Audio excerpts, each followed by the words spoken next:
Cette année, les cyclistes sont venus de loin pour rejoindre le cortège. Clapiers, Sète ou encore le Grau-du-Roi, certains n'ont pas hésité à pédaler plus de 20 km pour dénoncer leurs conditions de circulation. Ça fait déjà un petit moment qu'on vient chaque année, mais là particulièrement parce que de Sainte-Brézérie à Montpellier, il y a une partie de cyclable qui est très très dangereuse et on réclame qu'elle soit cyclable. Organisée par l'association Vélocité depuis 5 ans, la manifestation attire plusieurs centaines de cyclistes sur les routes du centre-ville. L'occasion de rappeler que l'utilisation du vélo a augmenté de 30% depuis 2017. Il n'y a pas de bouchon de vélo, vous n'en verrez pas.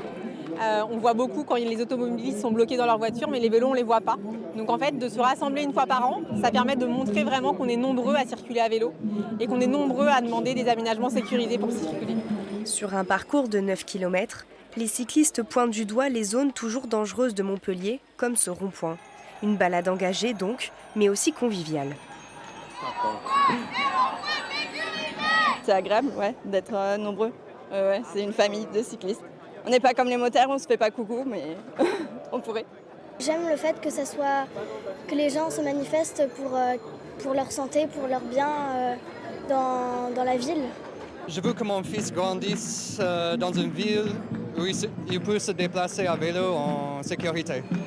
Aujourd'hui, à Montpellier, 160 km d'aménagement cyclable existent déjà, un chiffre que la métropole espère porter à 235.